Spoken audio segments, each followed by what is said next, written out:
करौली राजस्थान में हमारे वृंदावन के एक ठाकुर जी विराजते हैं।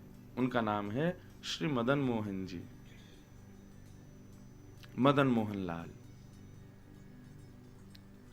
जब मुस्लिम आक्रांताओं ने जगह जगह जाकर के आक्रमण करना प्रारंभ किया, मंदिरों को तोड़ना प्रारंभ किया, तो हमारे वृंदावन के कई ठाकुर राजस्थान चले गए। एक ठाकुर जी मध्य प्रदेश चले गए, छतरपुर। छतरपुर से आगे एक जगह है पन्ना, वहां पर विराजते हैं श्री युगल किशोर जी। प्रकट वृंदावन में ही हुए, लेकिन चले गए फिर वहां। क्यों? यहाँ पर आकर के मिलेक्ष जो थे, ये आके मूर्तियों को खंडित करते थे, भोग सामग्रियां बिगाड़ देते थे, मंदिरों को तोड़ देते थे। तो गोविंद देव जी चले गए जयपुर, गोपीनाथ जी भी चले गए जयपुर, मदन मोहन जी चले गए करौली, और श्री युगल किशोर जी चले गए पन्ना, छतरपुर।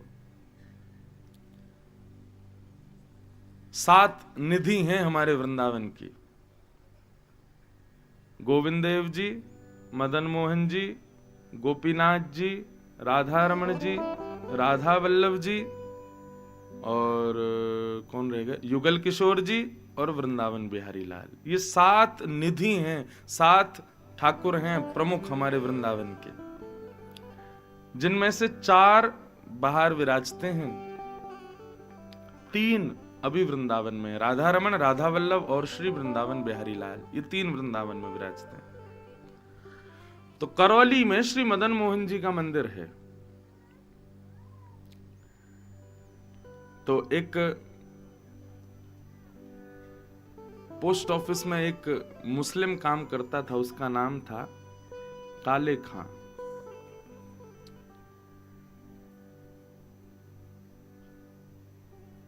पोस्ट ऑफिस में काम करता था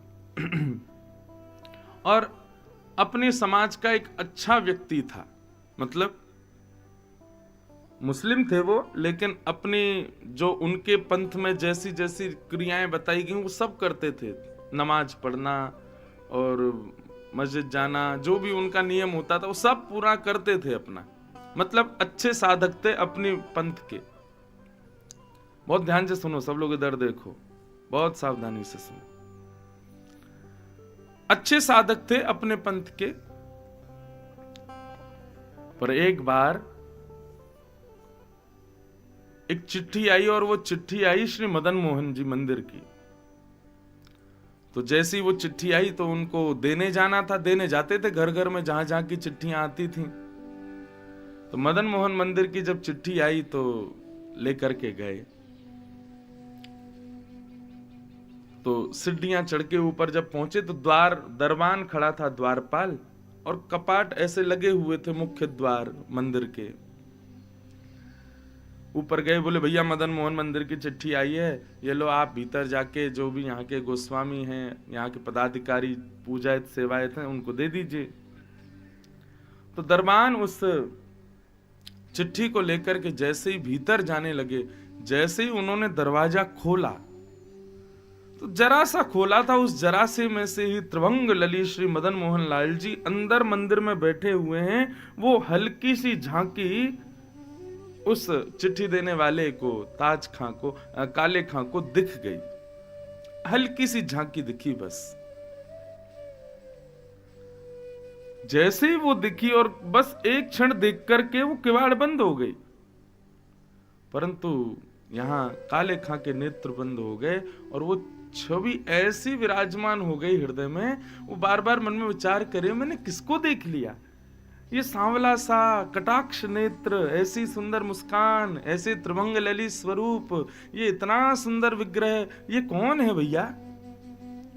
वो तुम से जा ही नहीं पाए। दरबान दोबारा लौट करके आया, आकर के उसने पूछा, कहो भैया, चिट्ठी तो हम दे आए भीतर। बोले भैया ये भीतर कौन खड़ा है? बोले कहां? बोले ऐसे बंशी सी हाथ में लेके ऐसे करके, ये कौन है भीतर? बोले अरे ऐसे मत बोलो, कौन है? हमारे ठाकुर जी हैं, मदन मोहन लाल जी। एक बार और दिखाना। दरबान बोला तुम अधिकारी नहीं हो देखने के। अरे अधिकारी नहीं हो, बस जरा सी ऐसे खोल के दिखा दो। पुनः दरबान ने जैसे ही खोला और एक क्षण खोलने के बाद तुरंत बंद किया, एक क्षण और दर्शन करके ताज खां, काले खां और भावुक हो गए। अब तो वो लौट करके जैसे जाने लगे, चिट्ठियां कहां देनी है, क्या करना है, बस सुध बुध खो गए अपनी। दर्शन इसको समझो बंधुओं कि जिसके बाद आप कुछ कर ही नहीं पाओ। आप दर्शन के बाद में भी आपको ये याद रहता है कि मंदिर के बाहर लस्सी पीनी है, दर्शन के बाद भी आपको ये याद रहता है कि हमको चाट पकौड़ी खानी है, तो आपने दर्शन किया ही नहीं है। दर्शन के बाद में आप स्थिति से शून्य हो जाओगे, आप कुछ सोच ही नहीं पाओगे क्या करना है। अब तब समझो दर्शन हुआ है, और तब समझो तुमने नहीं, ठाकुर ने तुमको देखा है। तो वो देखें तो फिर कुछ नहीं कर पाओगे आप। और यही स्थिति हो गई काले खां की। चिट्ठी कहीं और पते की, दे कहीं और आते। कहो तो कभी साइकिल चलाते चलाते चलाते चलाते कितनी दूर निकल जाते। जो 3 समय नमाज पढ़ने के लिए जाते थे अपने क्रमानुसार, अब तो भूल गए कब कहां जाना है, क्या करना है। उनके समाज के सब लोग प्रतीक्षा करते थे, बोले कि काले खां आ रहा होगा, रोज आता है। लेकिन अब तो कभी समय पर नहीं पहुंचते, कभी बस बैठ जाते, भोजन की थाली रखी है उसी को ही देखते रह जाते। क्यों? चित्त वृत्ति मन सदा सर्वदा के लिए मदन मोहन जी का हो गया। बंधुओं, ये एक प्रकार से ऐसी स्थिति आजकल के युवाओं की होती है। किसी लड़के को कोई लड़की पसंद आ जाए तो 24 घंटा उसी के चिंतन में रहेगा, पागल बाबला सा घूमता रहेगा, नहाएगा नहीं, धोएगा नहीं, खाएगा नहीं, पिएगा नहीं, पड़ा रहेगा, उसी गली में बैठा रहेगा जहां वो रहती है। एक सामान्य सी बात कह रहा हूं। परंतु वैष्णव भक्त जब उसको ठाकुर जी दिखते हैं वास्तविक रूप में, तो उसकी स्थिति भी ऐसी होती, बस वो मजाक का केंद्र बन जाता है। जो आज का युवा है उसकी सब मजाक ही उड़ाते रहते हैं। अरे रहा बताओ क्या क्या बोलते हैं उसको, जो दीवाना हो गया प्रेम में है, हाँ मजनू। तो वो तो ऐसा दिखता है, वहीं पड़ा रहेगा, वहीं देखता रहेगा, खाएगा नहीं, पिएगा नहीं, पतला दुबला हो जाएगा बेचारा, बाल ऐसे हो जाएंगे जैसे चिड़िया का घोंसला, रूप ऐसा हो जाएगा जैसे मानो कितने कोयला के कोल में काम करके आता है क्या। ऐसी स्थिति हो जाती है। नसफस काट लेंगे अपनी इधर उधर से, जगह जगह पर नाम गुदवा के घूमेंगे। किलों में जाओ, कभी आप किलों में लिखे रहेंगे लड़कियों के नाम जिनसे वो प्रेम करते हैं। आदि आदि कैसे लोग प्रेम करते हैं। इसको प्रेम नहीं कहते हैं, ये प्यार है, और इसमें काम वासना सब विद्यमान है। ये अत्यंत अपवित्र है। परंतु ठाकुर जी से जो प्रीति करता है ना, वो देखने में भी सुखद लगेगा। वो जब आपके पास आके बैठ भी जाएगा तो उसका ऑरा ही इतना अद्भुत होगा कि उसको उसमें बैठने का मन करेगा। तो ऐसी स्थिति हो गई महाराज कि ना खा रहे हैं, ना पी रहे हैं, ना सोने की सुध, ना कुछ कहने की सुध। काले खां बस दिन रात मदन मोहन लाल जी का स्मरण करते हैं। कैसी छवि, कैसी झांकी। कुछ दिन तक तो बेचारे बेसुध रहे। कुछ दिन बाद काले खां को जब होश आया, बोले ये मैं क्या कर रहा हूं, ना तो मैं अपने ही पंथ का रह पा रहा हूं और ना मैं मदन मोहन जी का हो पा रहा हूं। ये बीच में मझधार मेरी फंस गई है, ना इधर का ना उधर का, ना कुछ, ना काम ढंग से कर पा रहा हूं, ना ढंग से सो पा रहा हूं, ना कुछ कर पा रहा हूं। ऐसे कैसे चलेगा। एक स्थिति मिले, या तो मैं यहीं रहूं या उनका हो जाऊं। तब खुद से ही पूछा, क्या तुम अब अपने पंथ के हो सकते हो? अब स्थिति तो नहीं है, क्योंकि चित्त वृत्ति तो मदन मोहन में लगी है। बस उस दिन काले खां बैठ गए और बैठ करके नेत्र बंद करके मदन मोहन लाल जी को पुकारने लगे और कहने लगे, हे मदन मोहन, या तो मुझे स्वीकार करो, नहीं तो मैं अपने प्राण त्याग दूंगा। और प्राण कैसे त्यागूंगा? ऐसे नहीं कि कोई अपनी आत्महत्या करूंगा ना, मैं भोजन प्रसाद वैसे ही नहीं पाता, अब बिल्कुल ही पाना बंद कर दूंगा। क्यों? बस एक ही अभिलाषा है कि आप एक बार मुझे दिख जाओ।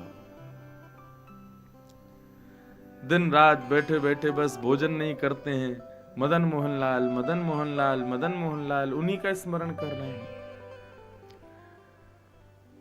मदन मोहन जी को काले खां का प्रेम भा गया। 3 दिन से कुछ खाया पिया नहीं काले खां ने। तब एक रात्रि में श्री मदन मोहन जी का रात्रि प्रसाद रखा जाता था सन्मुख, उसके बाद कपाट बंद करके शयन करा दिया जाता था।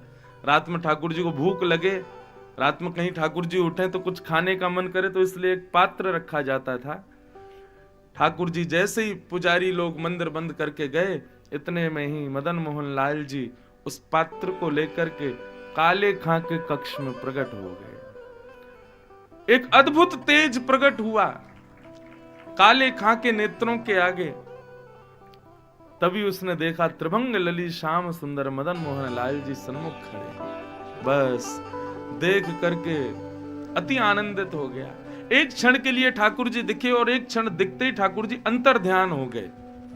जैसे ही ठाकुर जी अंतर ध्यान हुए, इधर उधर ढूंढने लगा, कहां गए, नहीं मिले। तभी देखा कि वहीं उसके कक्ष में वो पात्र, वो थाली रखी थी प्रसाद से भरी हुई, स्वर्ण की थाल, जो कि श्री मदन मोहन जी की थी। वो समझ गया कि ठाकुर जी अब मुझसे प्रीति करने लगे। मैं ही अकेला प्रेमी नहीं, वो भी मुझसे प्रेम करते हैं। ठाकुर जी का प्रसाद है, ठाकुर जी के अधर से लगा हुआ प्रसाद। उसमें सेब कैसे थे? आधे खबे हुए। उसमें अमरूद कैसे थे? आधे खबे हुए। मिश्री कैसी थी? आधी चबाई हुई। मतलब ठाकुर जी ने भोग लगा के अपना अधरामृत दिया। काले खां ने उसको पाया, परंतु यहां सुबह जैसे ही कपाट खुले, पुजारियों ने हल्ला मचा दिया, ठाकुर जी की सोने की थाल मिल नहीं रही है, कहां गई बताओ भैया। सब जगह खोजा, पूरे करौली क्षेत्र में सिपाही घूमने लगे, कहां गई ठाकुर जी की थाल, कौन चोर करके ले गया। जब ये खबर काले खां के कानों में पड़ी तो काले खां ने बर्तन को मांजा, धोया, उसको पवित्र करके बढ़िया रेशमी वस्त्र में लपेट करके लेकर के मदन मोहन जी के मंदिर पहुंचे।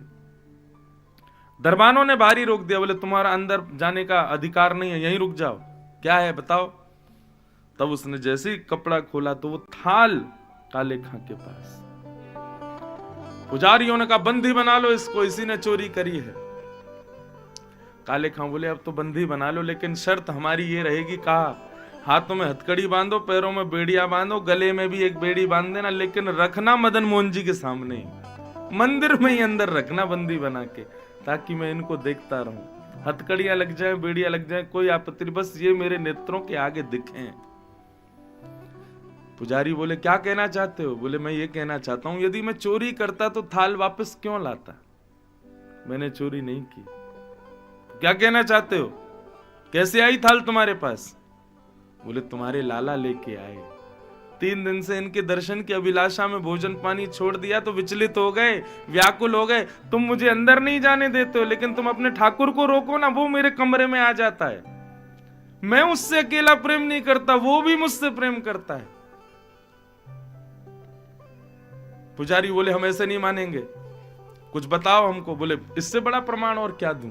मुझे अपने प्रेम का प्रमाण नहीं देना, पर मैंने 3 दिन से प्रसाद नहीं पाया, तो श्री मदन मोहन जी रात्रि अपनी थाली लेकर के आए और बता दिया कल रात्रि आपने पीले रंग की पोशाक पहनाई थी, श्वेत रंग की धोती पहनाई थी, खसका ठाकुर जी को इत्र लगाया था, सिर पर गुलाबी पाग धारण कराई थी, कानों में मकराकृत कुंडल धारण कराए थे, वंशी जी धारण कराई थी। ये सब बात जब सुनने लगे पुजारी बोले ये सब तो शयन कपाट बंद होने के बाद का श्रृंगार, तुमको कैसे पता? बोले क्योंकि रात्रि आए थे मेरे पास और वही ये थाली दे करके गए।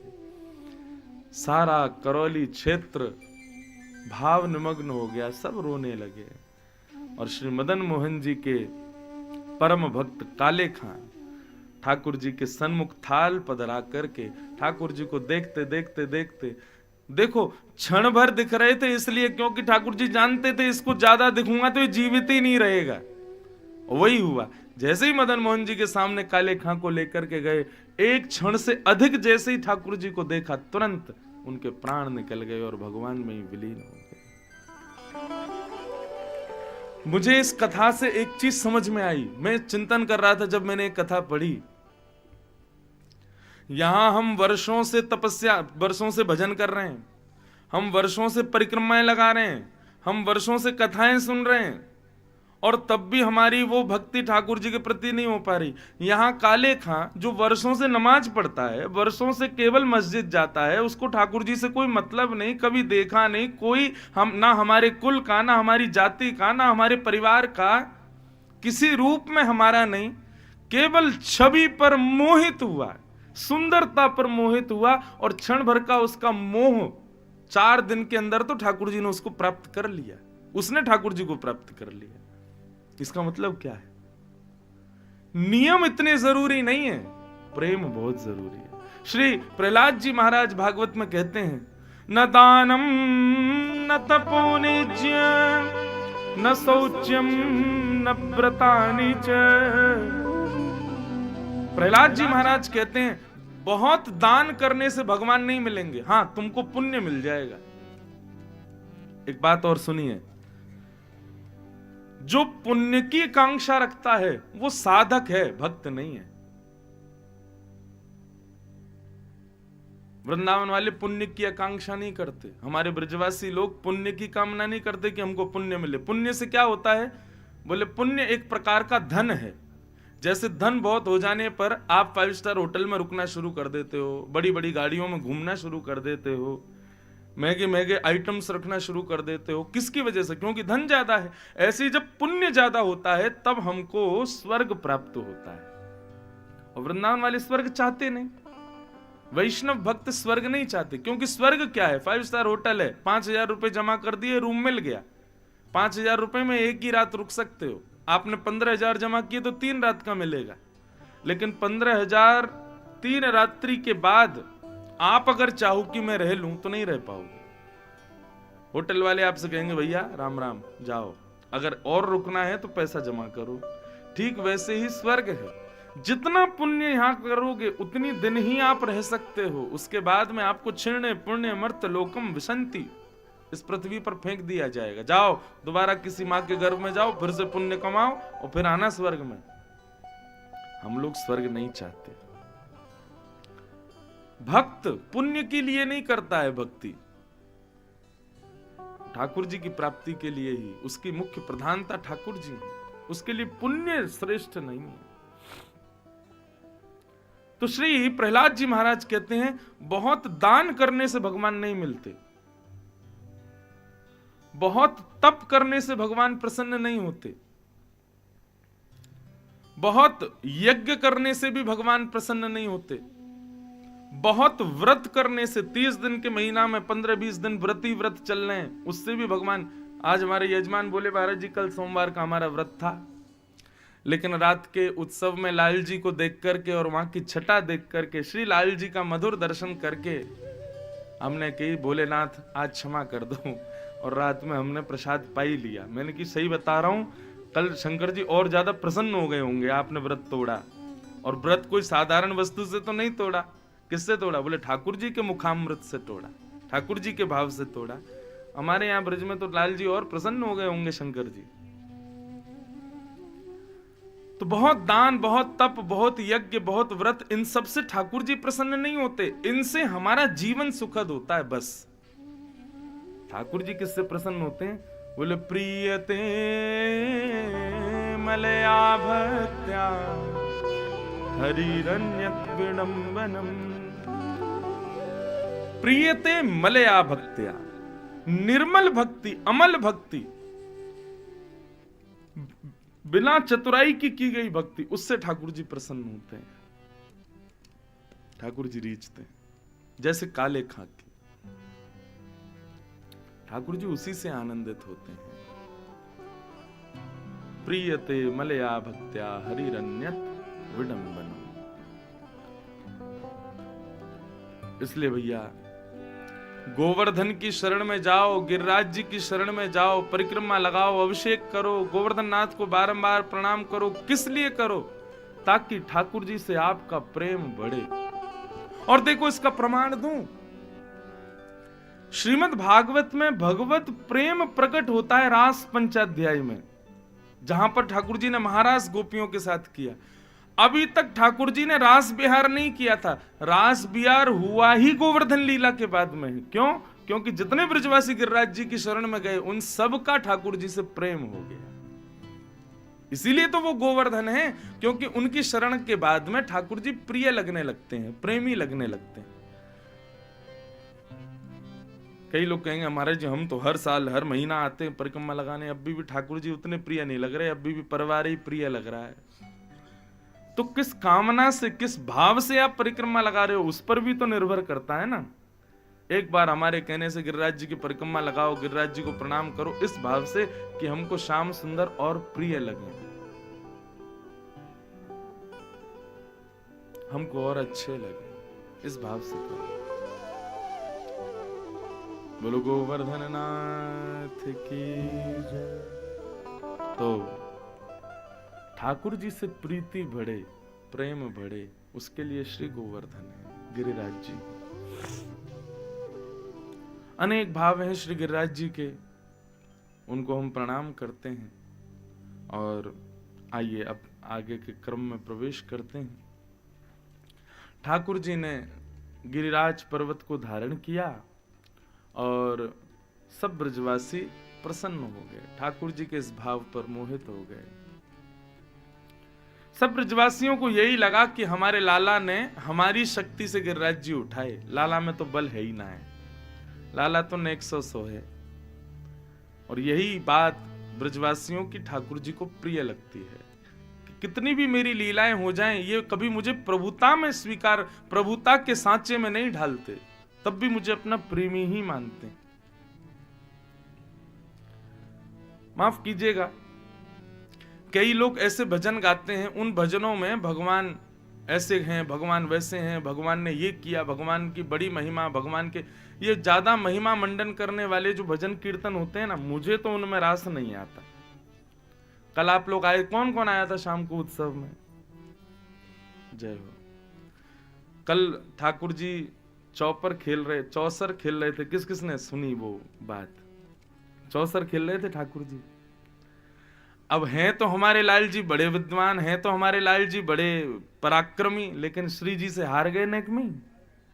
कल पीताम्बरी भी हार गए, पीताम्बरी हारे के बाद फिर बंशी धर दी, और बंशी दाव पे लगाई तो श्री जी भाव में जीत के चली गई, ठाकुर जी हार गए। हमको तो ऐसे भाव में आनंद आवे जहां हमारे ठाकुर जी हार जाएं, श्री जी जीत जाएं। ठाकुर जी ऐसे हैं, ठाकुर जी परमात्मा है, ठाकुर जी परब्रह्म है, ऐसे वो सब ठीक है अपनी जगह, वो सब बातें ठीक है, लेकिन जब ब्रज में आते हैं ना, तो ब्रज में तो वो लाला है भैया, वो सब लीला करे। बोलो युगल सरकार की। हमें तो ऐसे भावन में आनंद आवे जहां लाल जी हारे, जहां किशोरी जी उनको मनावे। ये भाव ब्रज के निधि हैं। तो ब्रजवासियों से ठाकुर जी का प्रेम इसलिए क्योंकि ब्रजवासी ठाकुर जी को प्रभु नहीं मानते, भगवान नहीं मानते, अपनो लाला माने। और अपनों मान के जैसे जैसे अपने भाव होने चाहिए वैसे भाव ठाकुर जी के प्रति रखें। लाला ने गोवर्धन धारण किया, 7 दिन 7 रात्रि बाद जब इंद्र को लगा कि भैया ये तो ब्रजमंडल में कोई असर ही नहीं हुआ, सारे ब्रजवासी सुरक्षित हैं, तब समझ गए, बोले ओहो, इंद्र की 7 दिन की मूसलाधार मेघमालाओं को धारण करने की सामर्थ्य केवल श्री कृष्ण में है।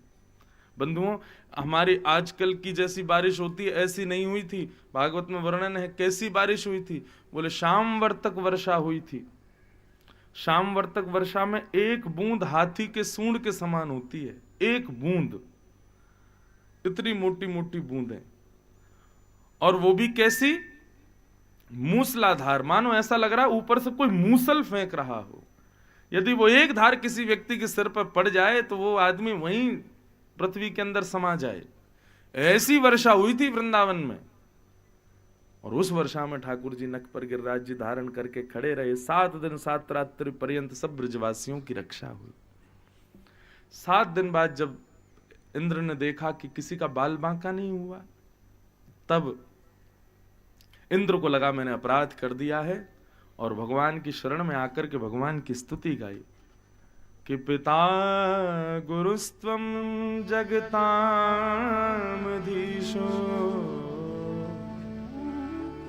दुरत्ययः काल उपात दंड हिताय स्वेच्छा तनु भी समीहसे मानं विधुन्वन जगदीश मानिना।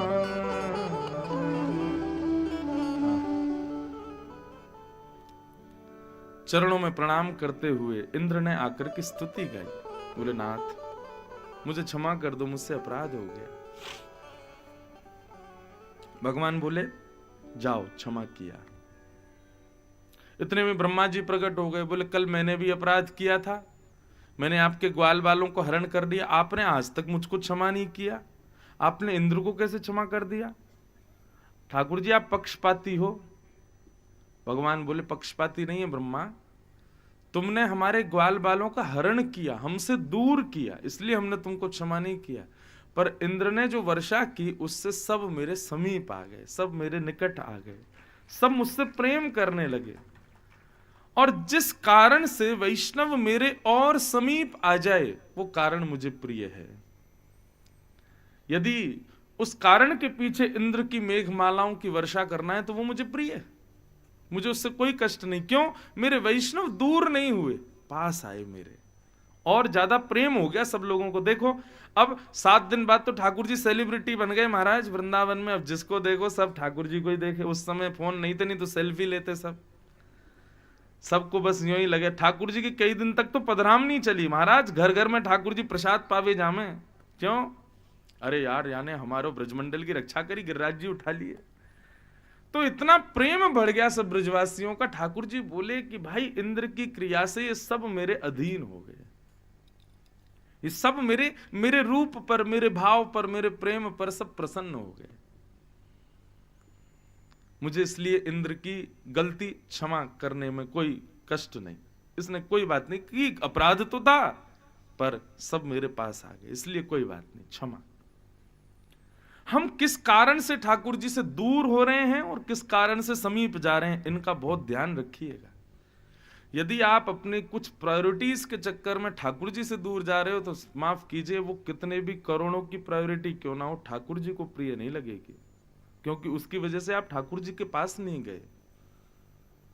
लेकिन किसी अत्यंत घातक स्थिति से आप ठाकुर जी के समीप आ गए तो ठाकुर जी को अच्छा लगेगा, चलो कोई बात नहीं, इसका घाटा तो हुआ लेकिन मेरे पास तो आया, मुझे प्रिय है। तो इसलिए भैया हम किस कारण से ठाकुर जी के पास जाते हैं, या तो देखो कोई श्रेष्ठ कारण से जाओ या फिर अकारण बिना किसी कारण के ठाकुर जी के पास जाओ।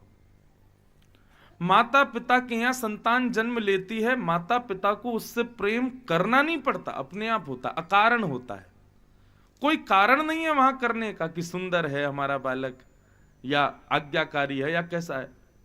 वो राक्षस प्रवृत्ति का तब भी माता पिता उससे प्रेम करते हैं। ये अकारण प्रीति जैसे माता पिता की बच्चों के प्रति होती है, एक पति की पत्नी के प्रति होती है, वैसी प्रीति ठाकुर जी के प्रति हो। हे ठाकुर जी कोई एटीएम मशीन थोड़ी है कि भाई हमने कृपा रूपी, भाव रूपी, भक्ति रूपी कार्ड लगाया, उसके बदले हमको कुछ मिलना चाहिए। कई बार कुछ ना मिले इस भाव से भक्ति करो, पर अधिकतर लोग हमें कुछ मिले इसी भाव से ही जाते हैं। हमारे पूज्य पिताजी महाराज उस दिन कह के गए ना, ठाकुर जी से कुछ मांगोगे तो हम बहुत बड़ी भूल करेंगे, क्योंकि हम उतना ही मांगेंगे जितना हमको पता है, लेकिन ठाकुर जी से कुछ नहीं मांगेंगे, ठाकुर जी वो देंगे जो हम सोच भी नहीं सकते। और कई लोग इस बात को ऐसे मत ले लेना, ठाकुर जी के पास जाएं, हम तो कुछ मांग नहीं रहे लेकिन आपको सब पता है, दे ही देना कुछ बढ़िया। ऐसा नहीं, अकारण बिना किसी कारण के ठाकुर जी के समीप जाओ, कोई कारण ना हो।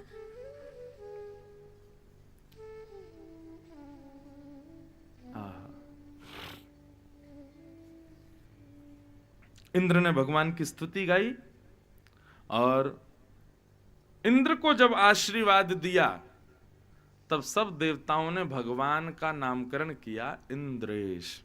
ठाकुर जी का नाम हुआ इंद्रेश। तो जो हमारा नाम है वही नाम हुआ।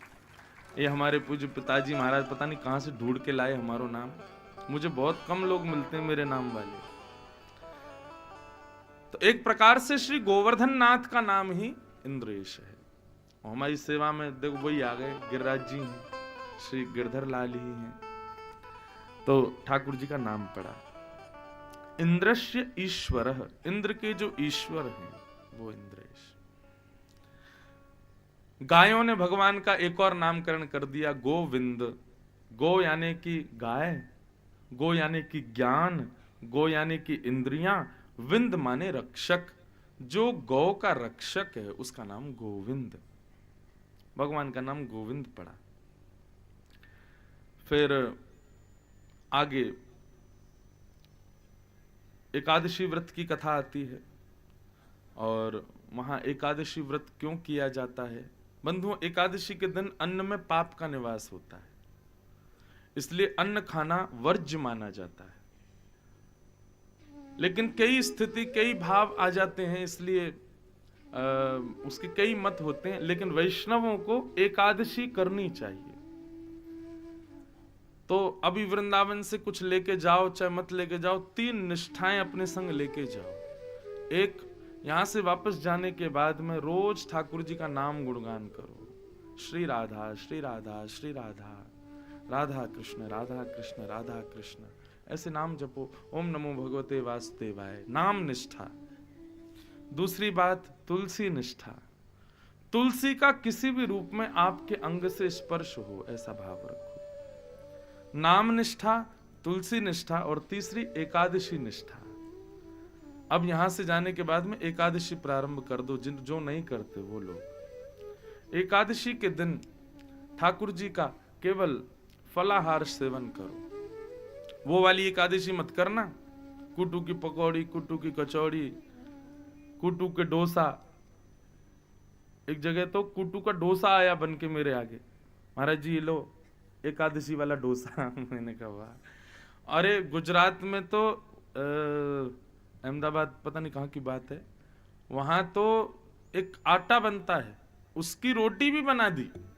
लो महाराज रोटी और आलू की सब्जी। मैंने कहा यार तो फिर एकादशी रही काय बात की? एकादशी के दिन पाना नहीं चाहिए। बंधुओं देखो, हम व्रत क्यों करते हैं? मैंने अभी अभी कथा में बताया, व्रत करने से भगवान नहीं मिलते, लेकिन हमको एक लाभ मिलता है। क्या? ध्यान से सुनना। व्रत क्यों करना चाहिए? व्रत करने का पहला कारण, एक दिन हम अन्न नहीं पाते हैं तो हमारे अंदर जो है थोड़ा, जितने भी पार्ट्स हैं हमारे बॉडी के, उन लोगों को थोड़ा रिलैक्स मिल जाता है। चलो आज कुछ खा नहीं रहा है, थोड़ी आज छुट्टी, एक दिन की छुट्टी सबको चाहिए, तो एक दिन की छुट्टी अपने ये पेट वेट इन सबको भी दो। हाँ, लेकिन ये है कि कुछ नहीं खाओगे तो बीमार हो जाओगे, तो फल खा लो। फल के लिए ज्यादा शरीर को मेहनत नहीं करनी पड़ती, पचाने के लिए लिवर आदियों को ज्यादा मेहनत परिश्रम करना नहीं पड़ता। जूस पियो, फल खाओ, ग्रेप्स खाओ, सेब खाओ, आम खाओ, ये सब खाओ। पर हाँ, तो एक कारण हो गया कि इंद्रियों को, हमारे अंदर के जो सारे सिस्टम है उन लोगों को एक दिन का छुट्टी मिल जाती है। दूसरा कारण व्रत करने का, जब हम व्रत करते हैं ना, तो बंधु हमारी आयु जितना हम अन्न खाते हैं उस पर निर्भर करती है। हम यदि बहुत अन्न खाते हैं तो निश्चित है कि हमारी आयु बहुत जल्दी खत्म हो जानी है। आज मैंने सुबह से जो खाया रात्रि तक, चित्रकेतु सब लिखता जाएगा। चित्रकेतु भगवान ब्रह्मा जी का पीए है, पर्सनल असिस्टेंट, वो सब पर नजर रखता है। वो सब लिखता जाएगा, इसने कितना अन्न खाया और इसके जीवन में इसको कितना अन्न खाना है। तो हम जितना खाते हैं वो हमारे पूरे में से उतना माइनस करता रहता है। ब्रह्मा जी ने मानो कह दिया कि भाई इंद्रेश के जीवन में इतना किलो आटा है, अमुक अमुक कितना किलो आटा, इतना ही खाएगा ये, इससे ज्यादा नहीं खा सकता। जितना इस दिन पूरा हो गया, किसी भी रूप में इसकी मृत्यु निश्चित है। तो चित्रकेतु हिसाब रखता है कब कहां कैसे खा रहा है, और जितनी अवधि है उसमें से माइनस करता रहता है उतना। लेकिन आज चित्रकेतु को पता चला इसने सुबह से कुछ खाया ही नहीं है, व्रत किया है, आज इसने कुछ पाया ही नहीं है, तो एक दिन की जो मेरी आयु घटनी थी वो एक दिन की आयु सलामत हो जाती है। मतलब मेरी एक दिन की आयु बढ़ जाती है। जो लोग व्रत करते हैं उनकी आयु, जितने दिन वो व्रत कर रहे हैं उतने दिन की आयु उनकी बढ़ जाती है। उतने दिन का समय और जीवित रहने के लिए उनको प्राप्त होता है, इसलिए व्रत होता है। इसीलिए करवा चौथ के दिन माताएं व्रत रखती हैं और फिर पति को देख के सब खा लेती हैं, पी लेती हैं। मतलब पूरे दिन कुछ नहीं खाया तो उनकी एक दिन की आयु बच गई, पति को देख के खा लिया तो पति को दे दी, तो एक दिन की आयु पति को मिल जाती है पत्नी की। कोई 10-20 साल बड़ा नहीं होता पति, एक ही दिन बड़ा होता है करवा चौथ के व्रत से, एक ही दिन की आयु मिलती है उसको। ऐसे ही वैष्णव जो होते हैं उनके सर्वधन प्रियतम है श्री कृष्ण। जैसे एक पत्नी साल में एक बार करवा चौथ करती है पति के लिए, ऐसे ही हर वैष्णव हर 15 दिन में एकादशी अपने प्रियतम कृष्ण के लिए करते हैं और अपनी एक दिन की आयु ठाकुर जी के चरणों में अर्पित कर देते हैं। इसलिए एकादशी का व्रत, तो इसलिए एकादशी निष्ठा होनी चाहिए। पहला कारण अन्न में पाप निवास करता है, दूसरा कारण हमारे शरीर को शांति मिल जाती है, तीसरा कारण आयु बढ़ती है, चौथा कारण हमारे प्रियतम श्री कृष्ण हैं, उनको कुछ देना चाहिए तो हर 15 दिन में हम एकादशी के दिन अपनी आयु ठाकुर जी को दे देते हैं। उनको जरूरत नहीं है लेकिन प्रियतम फिर भी देता है। कई बार पत्नी को जरूरत नहीं लेकिन पति फिर भी अच्छे अच्छे गहने लाता है, क्यों? प्रेम है ना। पत्नी मना करती है, अरे मुझे जरूरत नहीं, क्यों लाते हो? फिर भी प्रेम है तो लाता है वो। ठीक वैसे ठाकुर जी को आवश्यकता नहीं लेकिन फिर भी हम भक्त वैष्णवजन फिर भी अपनी आयु ठाकुर जी को देते हैं, नाथ ये आपके चरणों में अर्पित। तो एकादशी। और अभी हम चले गए जगन्नाथपुरी, और जगन्नाथपुरी में एकादशी आई तो जगन्नाथपुरी में तो एकादशी उल्टी लटकी पड़ी है, वहां एकादशी रखने का कोई विधान नहीं। जब मैं स्कंद पुराण पढ़ रहा था, स्कंद पुराण में पुरुषोत्तम महात्म्य पढ़ा तो वहां श्री वेदव्यास जी महाराज कहते हैं कि एकादशी के दिन जगन्नाथपुरी में यदि आप हो तो उस दिन और दिन जितना खाते हो उससे दुगुना खाओ, लेकिन होटल की सब्जी नहीं, ये बाहर की रोटी सब्जी नहीं, पाना क्या है? बोले मंदिर का महाप्रसाद। क्यों? क्योंकि वो अन्न नहीं है, वो साक्षात गोविंद है, वो साक्षात कृष्ण है, महाप्रसादे गोविंदे। इसलिए एकादशी के दिन वहां पर दोष नहीं लगता। क्यों? क्योंकि वहां अन्न नहीं है, वहां जगन्नाथ हैं, वहां ठाकुर जी हैं अन्न के रूप में, इसलिए वहां पर दोष नहीं लगता। बाकी सब जगह दोष लगता है। एकादशी के दिन यदि महाप्रसाद कोई जगन्नाथपुरी से ले आवे और उसकी जो महाप्रसाद होता है उसको सुखा करके निर्माल्य बनाते हैं, वो निर्माल्य यदि मिल जाए और एकादशी है और आप कहीं और हो जगन्नाथपुरी में नहीं, तो भी उसको पाया जा सकता है, क्योंकि वो अन्न माना ही नहीं जाता, वो कृष्ण का ही स्वरूप है। तो एकादशी व्रत की कथा बताई गई। तो बंधु आज के बाद एकादशी प्रारंभ कर दो, जो जो लोग नहीं करते हैं वो लोग। अब यहां से प्रारंभ होती है रास पंचाध्याय की कथा। भगवान पिता रात्रि शरदोत्फुल्ल मल्लिका विक्षरन्तुं मनश्चक्रे योग मायामुपाश्रित।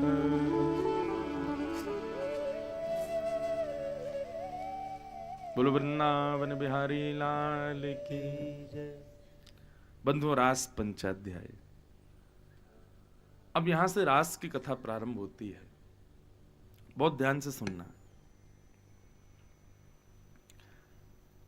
रस और रास मैं सब जगह कथाओं में इसमें अंतर जरूर बताता हूं, क्योंकि लोग इसका वास्तविकता जान नहीं पाते, इसलिए बताता हूं। रास का मतलब नाचना नहीं होता।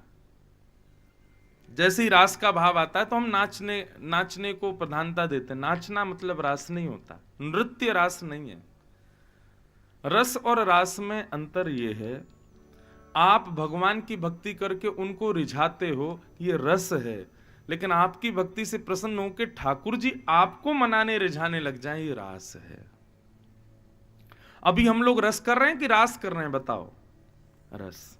अभी हम लोग रस में व्यवस्थित हैं, अभी हम लोग रस में आसक्त हैं। आप लोग कथा सुनने के लिए एक दिन आए, चले गए, फिर नहीं आना दोबारा। क्यों नहीं आना? तो आप फिर भी आते हो बार बार।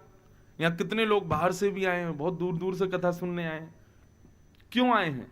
क्योंकि आप लोगों को अच्छा लगता है, आप लोगों को आनंद आता है, तो इसलिए आप अपने घर परिवार सब सामग्री छोड़ करके आप यहां आए हो। ये रस है, ये रास नहीं है। लेकिन आपकी प्रेम लक्षणा भक्ति से प्रसन्न होकर के ठाकुर जी आप पर अनुग्रह करके आपके पास आ जाएं, वो रास है, वो रस नहीं है। समझे बात? आप बिहारी जी जाओ, वो रस, लेकिन बिहारी जी आपके पास आ जाएं, ये रास। और एक बात बताऊं, हम सबके साथ रास हुआ है, क्योंकि हम सबके घर में ठाकुर जी विराजमान है। आए हैं, वृंदावन से आए हैं, किसी के यहाँ नाथ द्वारा से आए, किसी के यहाँ द्वारिका से आए, किसी के यहाँ जगन्नाथपुरी से आए। हम सबके घर में ठाकुर जी बैठे हैं, हम सबके यहाँ ठाकुर जी आए हैं, हम सबके मंदिरों में ठाकुर जी बैठे हैं। इसलिए वो रास तो कर चुके हैं, बस हम उनको और अवसर नहीं दे रहे रास करने का। वो तो आए हैं करने के लिए। कल आप लोग आए रात्रि में, परसों आए, उसके पिछले दिन आए हमारे गिरधर लाल जी, वो आए, उन्होंने रास का अवसर दिया, तो हम भी चूकते नहीं, हम करते हैं। हम ठाकुर जी के संग खूब आनंद करते हैं, खूब घुमाते हैं, खूब आनंद कराते हैं उनको, खूब ले ले करके डोलते हैं इधर उधर, लेकिन मर्यादित। हाँ, डलिया में लेके नहीं जाता मैं ठाकुर जी, बहुत मर्यादा से। वो परम ब्रह्म है। मैं अभी कल यहाँ कथा करके रात्रि मुंबई निकल जाऊंगा। कैसे जाऊंगा ठाकुर जी को लेके? झांपी होंगी ठाकुर जी की एक बढ़िया कुशा की, और अंदर मखमली मलमल के कपड़े में एक बढ़िया एक सिंहासन, उस पर ठाकुर जी पौड़ जाएंगे, इत्र वित्र से सुगंधित कर देंगे, और ठाकुर जी कहेंगे, ठाकुर जी अब जितना पा लिया पा लिया, अब तो भोग अगले दिन लगेगा सुबह मुंबई में। रात भर क्या पाएंगे ठाकुर जी? तो ठाकुर जी के पास में 5-6 हजार रुपया धर देते हैं, आपको भूख भाग लगे तो अपने आप पालिए, ले भाव है। और फ्लाइट में क्या होता है कि मोस्टली हम या तो सबसे आगे की सीट पर बैठते हैं, या इमरजेंसी सीट थोड़ी जगह मिल जाती है। तो वहां क्या है कि ठाकुर जी को गोद में नहीं रखने देते, बोले इनको ऊपर डालो। मैंने, भैया ये हमारे लाल जी हैं, इनको ऊपर नहीं रख सकते, क्या करें? तो फिर हम गले का एक बढ़िया बैग बनवाया, गले में ऐसे डाल लेते हैं उसको, उसमें ठाकुर जी बैठ जाते हैं। उसमें पतरी सी झीनी सी एक चादर लगी है, जिससे ठाकुर जी बाहर देखते रहते हैं, और गले में पहन के उनको घूमते हैं। अब यहां से कहां से उठाओगे? तो ठाकुर जी गले में बैठ करके जाते हैं प्रेम से, आनंद से। बस हाँ, ये है कि साथ में एक व्यक्ति रहते हैं, तो अगर शौच आदि के लिए जाना पड़े, वॉशरूम वगैरह जाना पड़े, तो उसके लिए उसको फिर पहना देते हैं। वो भी पंडित जी हो, धोती में हो, कंठी माला हो, पवित्र हो, तो ये बात रखनी पड़ती है। तो ऐसे हमारे ठाकुर जी घूमते हैं सब जगह, लेकिन मर्यादित भाव से खूब आनंद कराते हैं ठाकुर जी को। तो ये आनंद जो ठाकुर जी के साथ हम करते हैं, इस भाव से नहीं करते कि वो मूर्ति हैं, वो जड़ हैं, इसी भाव से करते हैं कि वो साक्षात ठाकुर जी हैं। और फिर जो भी लीला होती है वो रस नहीं है, वो रास है, रास। जगन्नाथपुरी के एक भक्त थे, उनका नाम था श्री माधव दास। माधव दास जी जगन्नाथ भगवान के पास गए, तो जगन्नाथ भगवान उनसे बात करते थे। तो माधव दास जी के लिए जगन्नाथ जी पूरे दिन इंतजार करते थे कि माधव दास कब आएगा दर्शन करने। और जैसे ही माधव दास आते थे ना, तो श्री जगन्नाथ भगवान ऐसे बैठे बैठे ऐसे ऐसे झूमते थे, मेरा माधव आ गया, मेरा माधव दास आ गया। इतना प्रेम माधव दास से करते थे जगन्नाथ जी। एक दिन माधव दास जी गए और जगन्नाथ जी से बोले, ठाकुर जी अब मैं 6-7 महीने नहीं आऊंगा। ठाकुर जी बोले, क्यों नहीं आओगे? बोले, मेरा मन बहुत हो रहा है कि मैं वृंदावन जाऊं दर्शन करने। आपके वृंदावन में कई मंदिर हैं, राधा रमण बिहारी, राधा वल्लभ लाल, और भी कई ठाकुर हैं, उनके मैं दर्शन करने जाना मैं वृंदावन जाना चाहता हूं। तो साधन है नहीं, उस समय पैदल ही जाते थे लोग। तो बोले 6 महीना लगेंगे आने जाने रुकने में। ठाकुर जी बोले, माधव हम कैसे रहेंगे तुम्हारे बिना? माधव दास जी बोले, देखो कौन बोल रहा है? जगन्नाथ बोल रहे हैं, जिनको पूरे विश्व में किसी की आसक्ति नहीं, जो पूरे विश्व को अपनी भ्रगुटी पर चलाते हैं, जिनके हंसने पर संसार बनता है, जिनके क्रोध होने पर संसार एक गेंद की तरह फूट जाता है, एक मटके की तरह ध्वस्त हो जाता है, वो कह रहे हैं माधव मैं तेरे बिना कैसे रहूंगा? एक सामान्य सा व्यक्ति हूं नाथ, आप प्रेम से रहो। कितने सारे माधव आते हैं आपके दर्शन करने, कितने सारे दास आते हैं, इनको आनंद कराओ, मैं जा रहा हूं वृंदावन। ठाकुर जी बोले, सुनो ना माधव दास, अहम भक्त पराधीन, सब मेरे पराधीन है, पर मैं पता नहीं क्यों अपने भक्तों पर अधीन हूं, मुझे संग ले चलो ना। अरे कैसी बात कर रहे हो नाथ, ये जगन्नाथ मंदिर से 2.5-3 किलोमीटर दूर गुंडीचा ले जाने के लिए तो इतना बड़ा रथ बनाना पड़ता है, 1500 किलोमीटर दूर वृंदावन में कैसे लेके जाऊंगा आपको, यहीं विराजो, और 6 महीना की बात, तो फिर आ रहा हूं ना मैं। देखो इसको रस नहीं कहेंगे, अब इसको रास कहेंगे। लोग मंदिर से जाते हैं तो वृंदावन से जाते हैं रोते हैं, बोले बिहारी जी कब बुलाओगे हमको, लेकिन आप वृंदावन से जाओ ठाकुर जी रो जाएं, ये रास, ये रस नहीं है। माधवदास मंदिर से निकल रहा है और श्री जगन्नाथ जी के मोटे मोटे आंसू गिर रहे हैं, बोले माधव मुझे संग ले चलो। चले गए माधवदास। माधवदास जी गए, अब बेचारे 2-3 दिन उनको अभ्यास था, एक सप्ताह तक भोजन नहीं मिलता था तो माधवदास जी रह लेते थे, साधक तो ऐसा ही होता है। लेकिन आज 2 ही दिन बीते चलते चलते, और माधवदास जी को इतनी जोर की भूख लगी महाराज, एक गांव में पहुंचे, एक दरवाजा जाके खटखटाने लगे, एक बूढ़ी माता ने दरवाजा खोला, बोले मैया मुझे जल्दी कुछ पवाओ।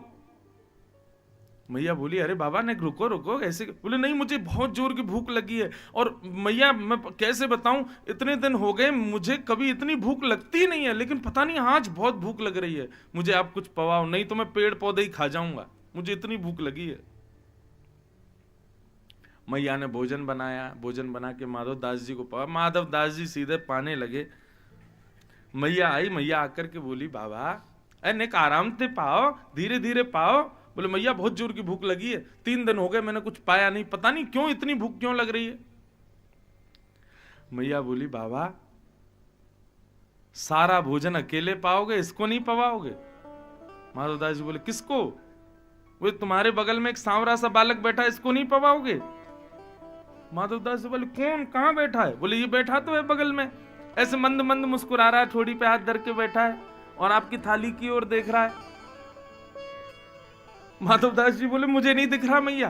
बोले बाबा ये सब मैं चतुराई जाननी है, तुम्हारी सारी रोटी अकेले पाना चाहते हो इसलिए कह रहे हो मुझे दिख नहीं रहा। अरे बगल में बैठा कितना कोमल सा बाल है, रुको इसको मुझे दे के जाओ, नहीं तो मैं पूरे गांव में हल्ला कर दूंगी किसी के घर का बालक उठा लाया बाबा। माधवदास जी बोले भाई कौन है।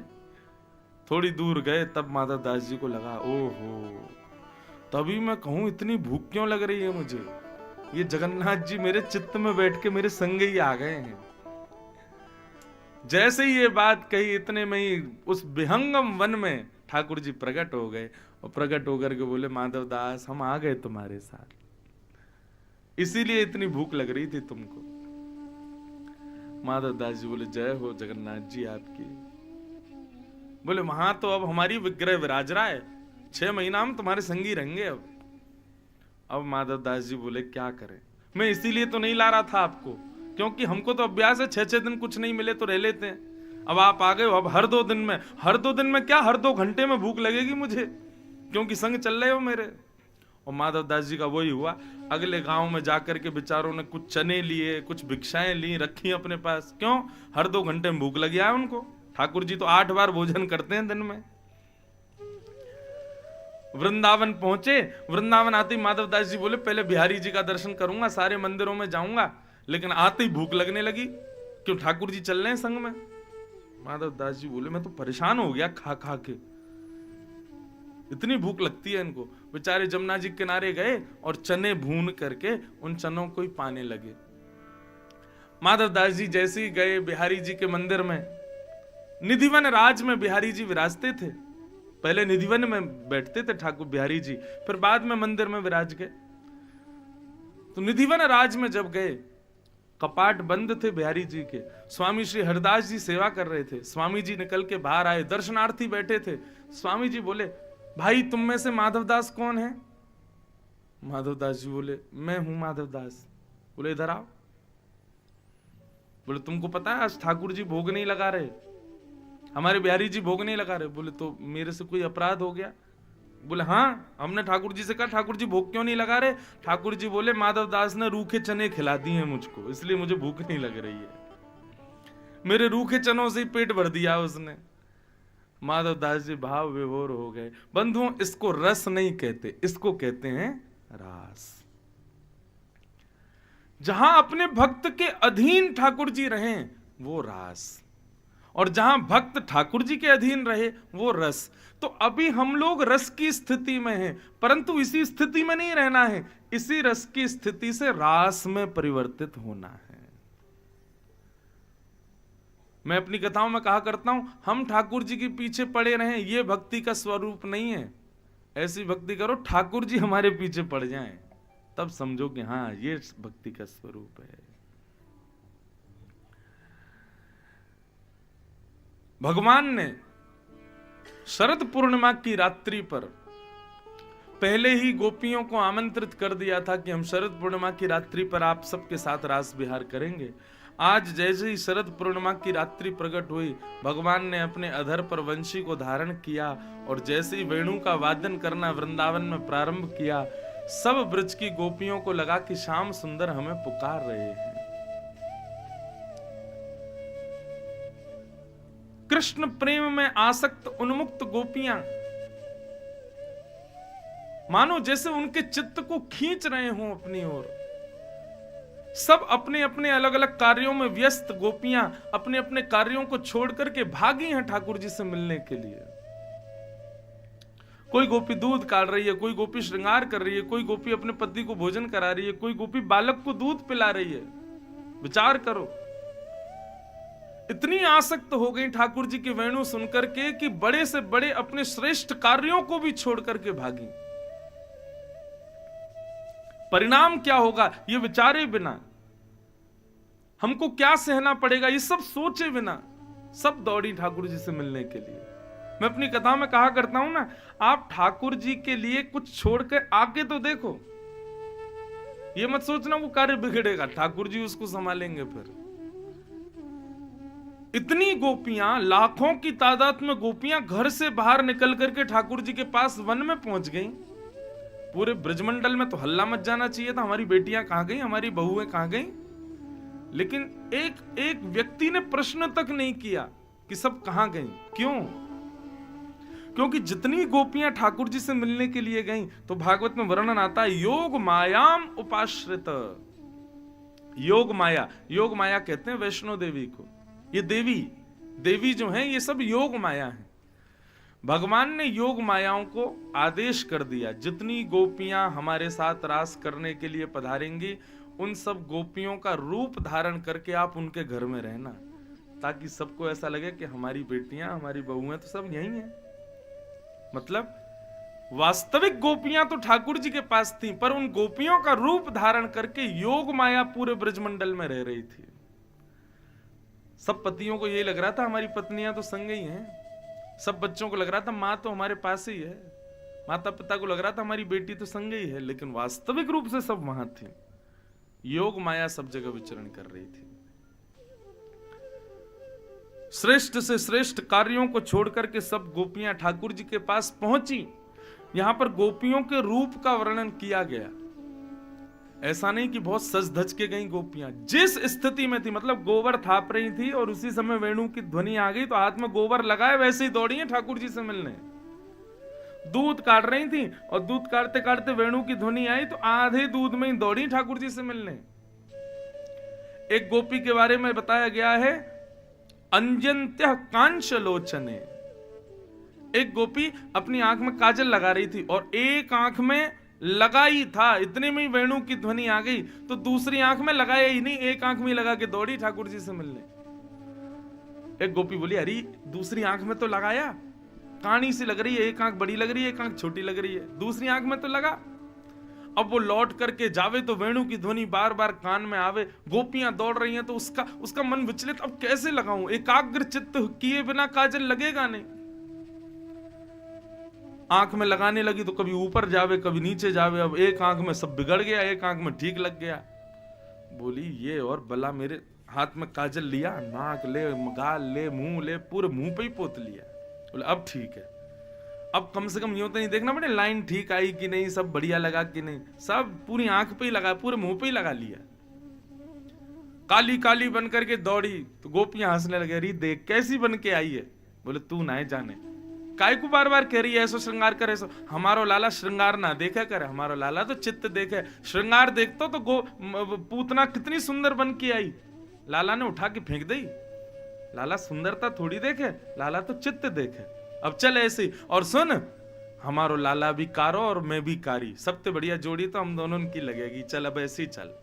मतलब ये बात कहने का अभिप्राय क्या है?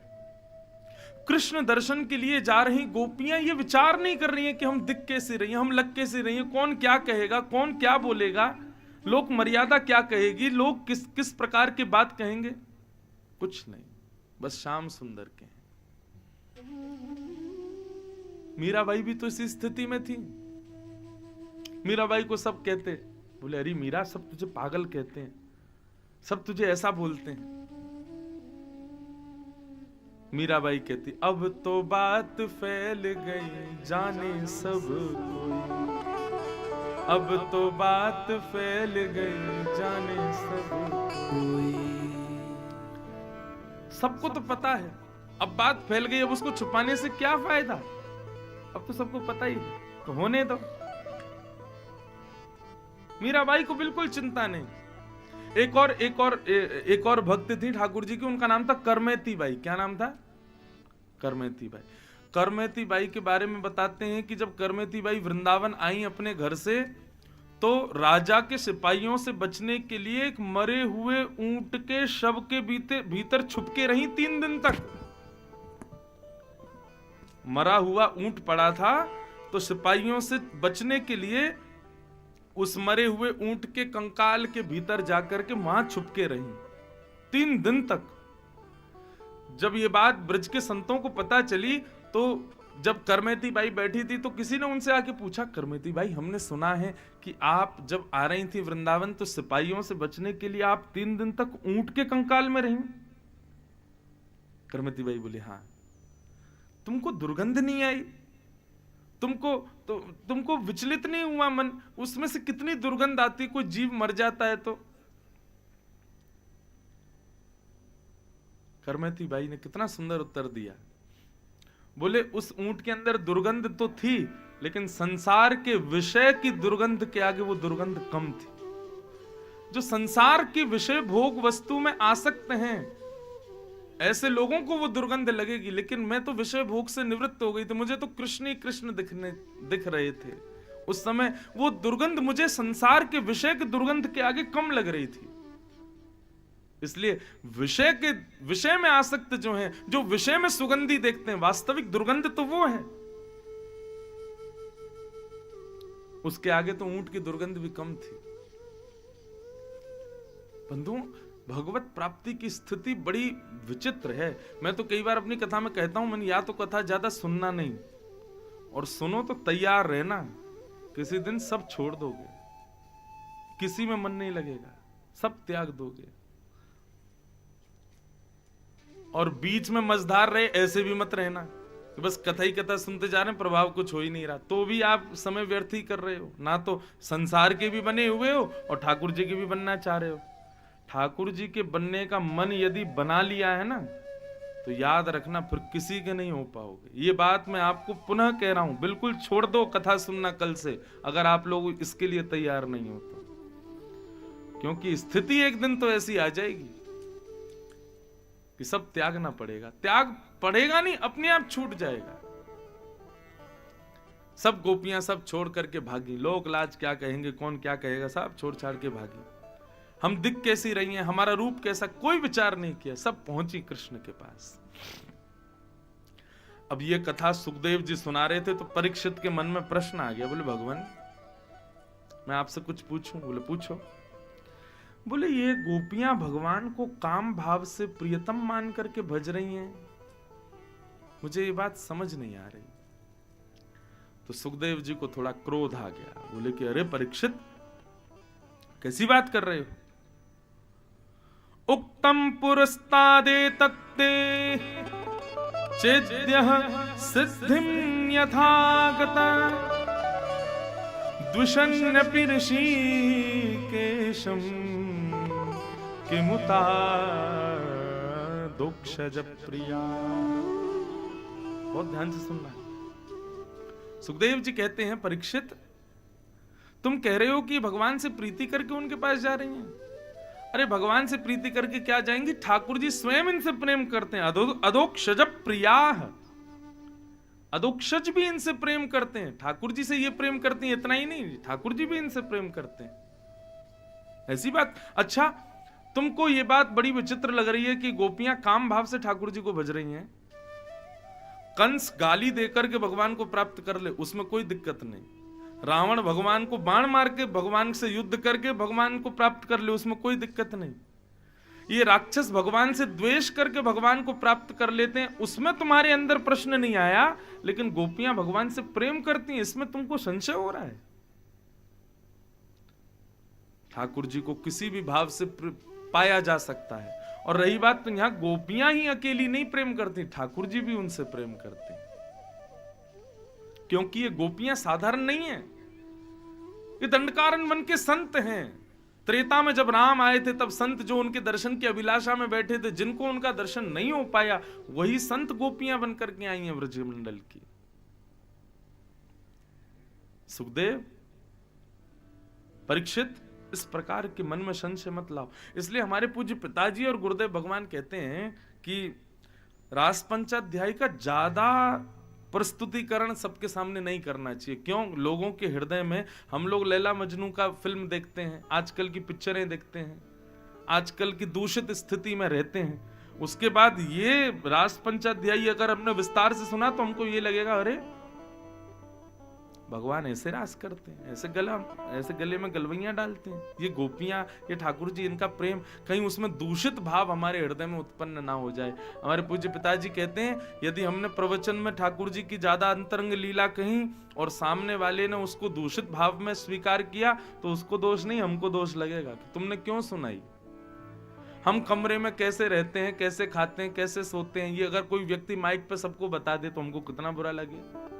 ऐसे ठाकुर जी की अंतरंग लीला सबके सामने कहने का विषय नहीं, इसलिए हम थोड़ा थोड़ा स्पर्श करके बताते हैं, ताकि किसी के हृदय में संशय ना आ जाए।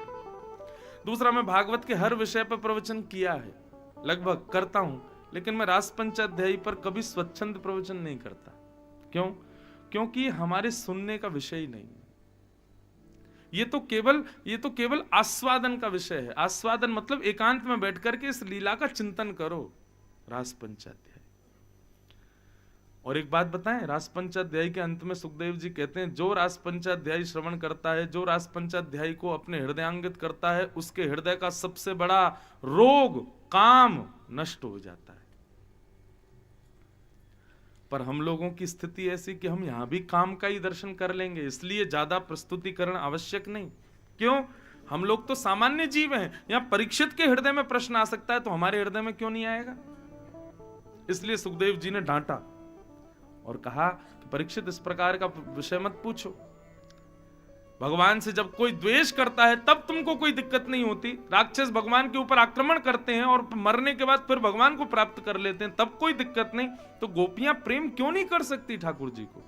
ठाकुर जी किसी भी प्रकार में पाए जा सकते हैं, द्वेष से या प्रेम से, कैसे भी। भगवान ने गोपियों का स्वागत किया। सब गोपियों का स्वागत करने के बाद भगवान बोले, ब्रूतागमन कारणम, क्यों आई हो आप लोग? अपने आने का कारण बताओ। और भगवान ने यहां 10 श्लोकों में ये बात कही कि तुम लोग वापस लौट जाओ। पति को छोड़ के, बच्चों को छोड़ के तुम जो आई हो, ये उचित नहीं है। चलो जाओ, लौट जाओ। ये उचित स्त्री का धर्म नहीं है। भगवान स्त्री धर्म समझाने लगे। गोपियां थोड़ी देर तो सुनती रहीं। जब भगवान मौन हुए तब गोपियां बोली, अब हम बोलें? ठाकुर जी बोले, बोलो। तब गोपियां कहती हैं, मैवं विभोर्हति भवान गदितुं नृशंसं संत्यज्य सर्व विषयांस्तव पादमूलम् भक्ता भजस्व दुर्वग्रहमान् त्यजास्मान् देवो यथादि पुरुषो भजते मुमुक्षु। गोपियां कहती हैं, ठाकुर जी, मैवं विभोर्हति भवान गदितुं नृशंसम्। ठाकुर जी, भात खाने वाले को नहीं पता होता कि भात कितनी मेहनत से बना है। चावल पहले धान में होता है, कूट करके उसको वहां से निकाला जाता है, उसके छिलके को उतारा जाता है, खौलते हुए पानी में उसको डाला जाता है, और जब खोलते खोलते खोलते उसका अंदर गर्भ तक भी नरम हो जाता है, तब उसको थाली में परोसा जाता है और दाल से मिला करके व्यक्ति उसको पा लेता है। उसको क्या पता कि कितनी मेहनत से बना। ऐसे ही ठाकुर जी, भात और भक्त इनकी एक ही राशि है। जितने श्रम करके भात बनता है उतना ही श्रम करके भक्त बनता है व्यक्ति।